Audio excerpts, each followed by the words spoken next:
Gold trusted gold buyers తాకట్టులో ఉన్న బంగారాన్ని విడిపించి ఈ రోజు ఉన్న మార్కెట్ ధరకే కొనబడును. మరిన్ని వివరాలకు సంప్రదించండి 7771077720. పార్వతీపురం మన్యం జిల్లాలో టీడీపీలో కీలకమైన నేత మాజీ ఎమ్మెల్సీ ద్వారపురెడ్డి జగదీష్ గారు మనతో పాటు ఉన్నారు. ఈరోజు ప్రస్తుతం కూటమి ప్రభుత్వం ఏర్పాటైన తర్వాత 15 నెలల కాలంలో ఎటువంటి అభివృద్ధి కార్యకలాపాలు జరిగాయి, ప్రస్తుతం ముఖ్యంగా చూసుకుంటే పార్వతీపురం మన్యం జిల్లాకు సంబంధించిన ఎటువంటి ఫలాలు అందాయి, ఈ కార్యక్రమం పైన ఆయనతో మాట్లాడి మరి మేము తెలుసుకునే ప్రయత్నం చేద్దాం. సార్ చెప్పండి సార్, ముఖ్యంగా చూసుకుంటే ఏ విధంగా చూడాలి, ఏంటి 15 నెలల కాలంలో ముఖ్యంగా పార్వతీపురం మన్యం జిల్లాకు సంబంధించినటువంటి ఎటువంటి అభివృద్ధి ఫలాలు మనకు అందాయి, ఏంటి ఇక్కడికి? ముఖ్యంగా తీసుకుంటే ఏదైతే ఈవేళ ఆంధ్రప్రదేశ్ రాష్ట్ర ముఖ్యమంత్రి వర్యులు చంద్రబాబు నాయుడు గారు ఆ రోజు ఏదైతే చెప్పారో వచ్చాక ఖచ్చితంగా రాష్ట్రాన్ని అన్ని విధాలా ముందుకు తీసుకెళ్తానని, ముఖ్యంగా సూపర్ 6 అనేది ఆ రోజు మేము సైన్ చేసాం, ప్రతి ఇంటికి వెళ్ళి సైన్ చేసాం. 15 నెలల్లోనే ఆల్మోస్ట్ ఆల్ కూడా కంప్లీట్ చేయటం, అలాగే ముఖ్యంగా మానవ వనరుల శాఖ మంత్రివర్యులు గౌరవనీయులు లోకేష్ గారు కూడా డిఎస్సి మేము చేస్తామని చెప్పటం, అది చేసి చూపించటం, ఇవన్నీ కూడా చాలా అద్భుతమైనవి. సూపర్ 6 కాకుండా ముఖ్యంగా ఈవేళ ఆంధ్రప్రదేశ్ రాష్ట్రంలో హ్యాపెనింగ్ అంటే అన్నీ జరుగుతూ ఉన్నాయన్నది ఈవేళ భారతదేశంలో అందరూ గుర్తించారు. ఒక్క ఆంధ్రప్రదేశ్లోనే కాదు, ఇన్వెస్ట్మెంట్స్ కానీ, ముఖ్యంగా ఇన్వెస్ట్మెంట్స్ అనేవి చాలా వస్తూ ఉన్నాయి. గూగుల్ లాంటిది, టీసీఎస్ లాంటివి వైజాగ్ రావటం, వైజాగ్ని మహారాష్ట్రకి బాంబే ఎలాగైతే ఆర్థిక రాజధానిగా తయారైందో ఆంధ్రప్రదేశ్కి ఈవేళ ఇది ఒక టెక్నాలజికల్ హబ్బే కాకుండా ఫైనాన్షియల్ హబ్గా కూడా వైజాగ్ను తయారు చేయాలని ముఖ్యమంత్రి గారు తర్వాత లోకేష్ బాబు గారు చాలా పట్టుదలతో పనిచేస్తూ ఉన్నారు. ఎక్కడికి వెళ్ళినా నిన్న లండన్లో అందరూ ఇన్వెస్టర్స్తో ఒక షో చేశారు, వాళ్ళందరినీ ఇన్వైట్ చేశారు. రేపు వైజాగ్లో జరగబోయే ఇన్వెస్టర్స్ షోకి అద్భుతమైన ఇది వస్తుంది. ఇప్పటికే చాలామందిని ఇప్పుడు మనకి వైజాగ్ రావడానికి కూడా ఇదయ్యాయి. అంచేత ఇన్వెస్ట్మెంట్స్ ఒక పక్కని, ఇన్ఫ్రాస్ట్రక్చర్ ఒక పక్కని, ఇన్ఫ్రాస్ట్రక్చర్లో ఇవాళ అన్నీ కూడాను ముఖ్యంగా మనకి ఇవాళ అమరావతిని పోలవరంని ఖచ్చితంగా కంప్లీట్ చేసే ఆలోచనలతో ఉన్నారు. అమరావతి పోలవరం అయిన తర్వాత ఉత్తరాంధ్రాకి వచ్చేటప్పటికి భోగాపురం ఎయిర్పోర్ట్ అనేది 2026 జూన్కే ఖచ్చితంగా స్టార్ట్ అవుతుంది ఆపరేషన్స్ అని గౌరవ పౌర విమానయాన శాఖ మంత్రులు రామ్మోహన్ నాయుడు గారు చెప్పడం, ఇవన్నీ కూడా ప్రజల్లో జరుగుతూ ఉన్నాయన్న దీంట్లో. అయితే ఇక్కడికి వచ్చేటప్పటికి పార్వతీపురం మన్యం జిల్లాకు వచ్చేటప్పటికి ఏదైతే రాష్ట్ర ప్రభుత్వం రాష్ట్ర వ్యాప్తంగా ఏవైతే జరుగుతూ ఉన్నాయో అవన్నీ కూడా ప్రజలకు అందుతూ ఉన్నాయి. ఫ్రీ బస్సులు లాంటివి కానీ, లేకపోతే ఇలాంటివి ఏవైనా తల్లికి వందనం కానీ, రైతు అన్నదాత సుఖీభవ కానీ ఇలాంటివన్నీ వస్తున్నాయి. పెన్షన్స్ ఏదైతే చెప్పారో చెప్పింది ఇమీడియట్గా ఇంప్లిమెంట్ చేయటం అది చిన్న విషయం కాదు. పెంచుకుంటా పోతామని జగన్మోహన్ రెడ్డి చివరికి వచ్చినప్పటికీ ఏదో పెంచాడు, అంతేగాని మొదటి రోజే పెన్షన్ సంతకం పెట్టడం ముఖ్యమంత్రి గారు ఆయనకున్న పట్టుదల నిదర్శనం. మాట ఇస్తే మాటకి కట్టుబాటు ఉండి చేతల ప్రభుత్వంగా ఈవేళ కూటమి ప్రభుత్వం. దానికి ఖచ్చితంగా నేను చెప్తాను, ఈవేళ ఉప ముఖ్యమంత్రి పవన్ కళ్యాణ్ గారు కానీ బీజేపీ కానీ కంప్లీట్ సపోర్ట్తో ముగ్గురు కలిసి 3 కలిపి కేంద్రం నుంచి వచ్చేవి కానీ ఇవాళ జిఎస్టీ నుంచి ఏవైతే రిఫార్మ్స్ వచ్చాయో వాటిని కూడా ప్రజలకు అందేటట్లు చూడమని ఈవేళ ముఖ్యమంత్రి గారు అసెంబ్లీలో నిన్న మాట్లాడారు. అంచేత ఇవన్నీ బాగున్నాయి. అయితే మీరు పార్వతీపురం మన్యం జిల్లాకు వచ్చినప్పటికైతే కొన్ని ఇష్యూస్ ఉన్నాయి, అవి ఎప్పటి నుంచో పెండింగ్లో ఉన్నాయి. ముఖ్యంగా జంజావతి రిజర్వాయర్ ప్రాజెక్ట్ ఒకటి, దాన్ని ఖచ్చితంగా కంప్లీట్ చేయాల్సిన అవసరం ఎంతైనా ఉంది. 3 నియోజకవర్గాలు కురుపాం, పార్వతీపురం, బొబ్బిలికి కూడా వెళ్తుంది. ఈ మూడింటికి కూడా అద్భుతమైన ఇది ఉంది. నీరు ఊరికే సముద్రంలో కలిసిపోతూ ఉంది. వెరీ స్మాల్ ఇది. ఒరిస్సాతో ఇష్యూ పెట్టుకుంటే, ఒరిస్సా మీద నెపం పెట్టుకుంటే మనకి ఎప్పటికీ అవ్వదు. దాన్ని కంప్లీట్ చేసేస్తే ఏమీ లేదు. చాలా తక్కువ చిన్న స్పిల్వే రెగ్యులేటర్. ఆ స్పిల్వే రెగ్యులేటర్ ఇప్పుడైతే రబ్బర్ డ్యామ్ అని ఉంది, రబ్బర్ డ్యామ్ నుంచి కొంత వస్తూ ఉంది. కానీ గత 5 సంవత్సరాలు ఇప్పుడు కూడా కాలువల్లో పూడికలు తీయలేదు. జంజావతి ప్రాజెక్ట్ అనియండి, తోటపల్లికి అయితే బ్రాంచ్ కెనాల్స్ లేవు. ఏదైతే గౌరవ ముఖ్యమంత్రి నారా చంద్రబాబు నాయుడు గారు 2015 ఆగస్టు సెప్టెంబర్లో తోటపల్లిని పూర్తి చేసి నీళ్ళు ఇచ్చారో అదే నడుస్తూ ఉంది. కానీ ఈ 5 ఏళ్ళలో బ్రాంచ్ కెనాల్స్ కానీ ఫీల్డ్ కెనాల్స్ కానీ ఎక్కడా కూడా అసలు తవ్వలేదు.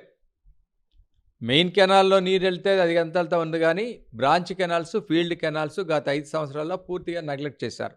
దాన్ని ఇప్పుడు ఇది 2 జిల్లాలకి, తోటపల్లి ప్రాజెక్టు చిన్నది కాదు, 2 జిల్లాలు 3 జిల్లాలకి ఇప్పుడైతే పార్వతీపురం, విజయనగరం, శ్రీకాకుళం 3 జిల్లాలకు కూడా సాగునీరు త్రాగునీరు అందిస్తూ ఉంది తోటపల్లి.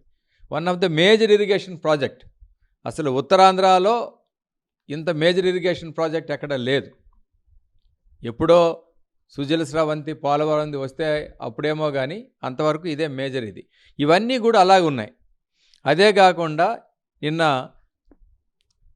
మున్సిపల్ శాఖ మార్చులు నారాయణ గారు చెప్పారు టిడ్కో ఇళ్ళు కంప్లీట్ చేస్తామని. అది టిడ్కో ఇళ్ళు కంప్లీట్ కోసం నిరీక్షణ చేస్తుంది పార్వతీపురంలో కానీ సాలూరులో కానీ ఇవన్నీ కూడా. ఇంకోటి ఏంటంటే ఈ టిడ్కో ఇళ్ళ కోసం అప్పుడు తెలుగుదేశం ప్రభుత్వం ఉన్నప్పుడు ప్రజలు కొంతమంది 50,000 కట్టారు, కొంతమంది 1,00,000 కట్టారు, 1,50,000 కూడా కట్టారు. వాళ్ళకి ఇప్పటికి కూడా అలాట్మెంట్ ఇవ్వలేదు. గత ప్రభుత్వం ఏమో మాకు సంబంధం లేదని చెప్పారు. ఇప్పుడు వాళ్ళందరూ వెయిట్ చేస్తున్నారు. ఇది చాలా ఇంపార్టెంట్ ఇష్యూ. ప్రజల డబ్బు ఇవాళ 6-7 సంవత్సరాలు ప్రభుత్వం దగ్గర ఉంది, వాళ్ళకేమో అలొకేషన్ లేదు.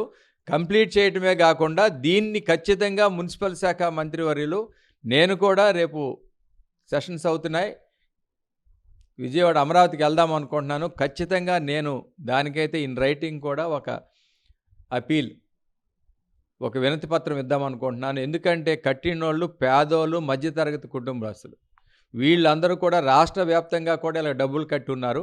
వాళ్ళకి అలొకేషన్ రాలేదు, గ్యారంటీ లేదు. తిరిగి డబ్బు అడిగినా కూడా ఇంతవరకు ఎవరు కూడా దానికి స్పందించడం కూడా లేదు. అధికార యంత్రాంగం కూడా స్పందించడం లేదు. ముందుగా కలెక్టర్ గారికి కూడా మేము ఇస్తాము, తర్వాత మంత్రి గారికి కూడా ఇస్తాము. ఇది చాలా ఇంపార్టెంట్ ఇష్యూ. ఇదే కాకుండా ఇప్పుడు చూసుకుంటే ఇంకా చాలా ఇష్యూస్ ఉన్నాయి మన్యం జిల్లాలో.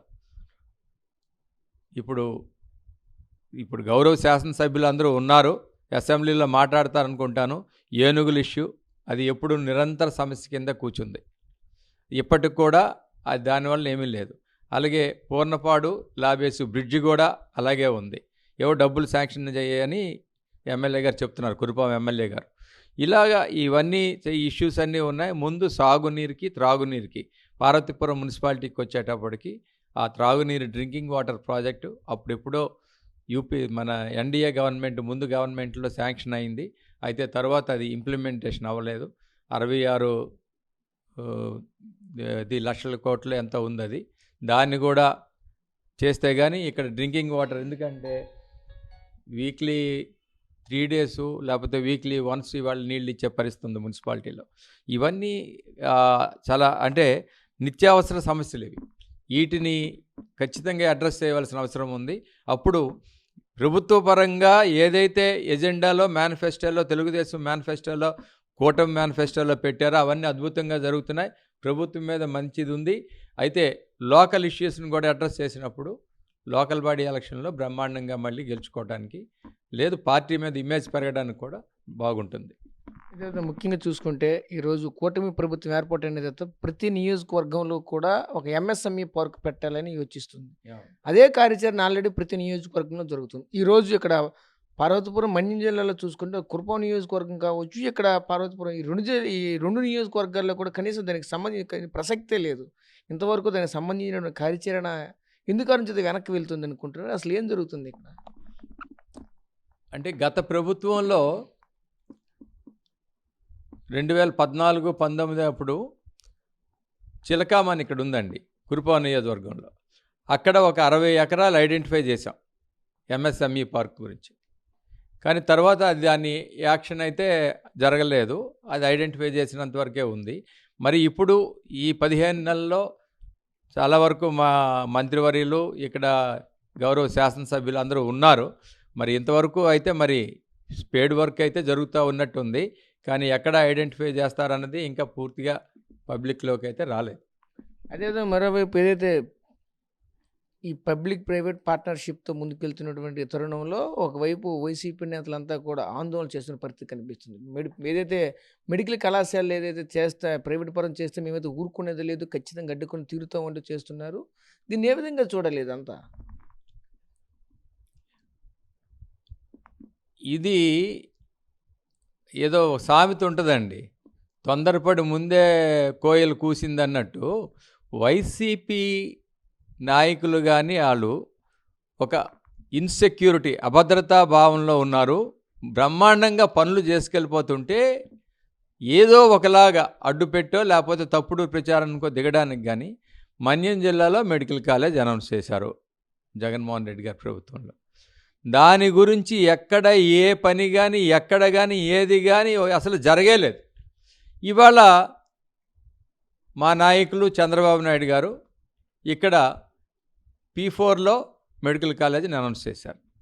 P4లో మెడికల్ కాలేజీని అనౌన్స్ చేసినప్పుడు వీళ్ళకి ఎందుకు మెడికల్ కాలేజీ వస్తుందా లేదా, ప్రజలకు అది కావాలి.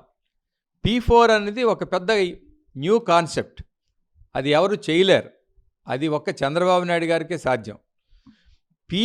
పబ్లిక్ ప్రైవేట్ పార్టిసిపేషన్ అంచేత ప్రైవేటైజేషన్ అయితే ఇదేదో ప్రైవేటైజేషన్ అయిపోతూ ఉంది అని చెప్పి దానికి గొగ్గోలు పెడుతున్నారు. ఏమీ లేదు, గవర్నమెంట్ కంట్రోల్ ఉంటుంది, ప్రైవేట్ పార్టిసిపేషన్ కూడా ఉంటుంది.